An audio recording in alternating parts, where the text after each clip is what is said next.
आखिर हो गई सच्चे प्यार की जीत। एक लव स्टोरी। योगेश और मोनिका दोनों ही एक दूसरे को बहुत चाहते थे। दोनों ने ही जवानी की दहलीज पर कदम रखते ही एक दूसरे के साथ जीने मरने की कसम खाई थी।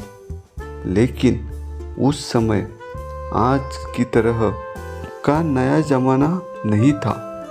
मोनिका की शादी उसके माता पिता ने अपने मर्जी से कर दी और योगेश चाहकर भी कुछ ना कर सका। उधर योगेश के घर वालों ने भी योगेश की शादी कर दी। लड़की बहुत ही सुंदर थी, लेकिन योगेश मोनिका का दीवाना था, इसलिए उसके पत्नी में योगेश का कोई मोह नहीं था। मोनिका अब अपने परिवार की जिम्मेदारियों में व्यस्त हो गई थी और योगेश भी अपनी नापसंद लड़की के साथ जीवन बिताने लगा था। दोनों के ही परिवार में बच्चे हो गए थे, परंतु जीवन साथी से दोनों के ही विचार नहीं मिलते थे, इसलिए आए दिन छोटी छोटी बातों पर तकरार हो जाती थी।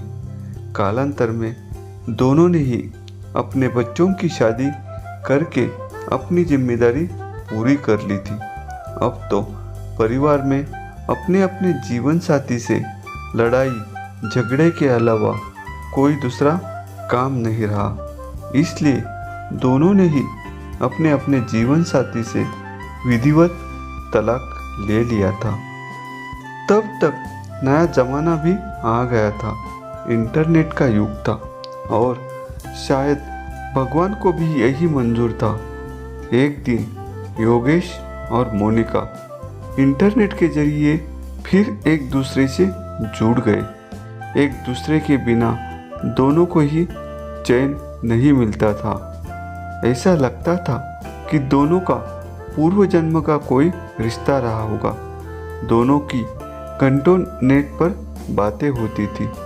अब एक दिन वो समय भी आया कि दोनों फिर से विवाह के सूत्र में बंध गए। दोनों में अब जवानी जैसा रूप और लावण्य नहीं था, मगर दिलों में बेइंतहा प्यार था। दोनों ही बहुत खुश थे, क्योंकि असली प्यार तो दिलों में ही निवास करता है और अंत में सच्चा प्यार जीत ही जाता है। अब तो दोनों ने भगवान का शुक्रिया अदा किया और कहा कि हे ऊपर वाले, तेरे घर देर है मगर अंधेर नहीं है। दोस्तों, ऐसी और लव स्टोरी देखने के लिए चैनल को सब्सक्राइब जरूर करो।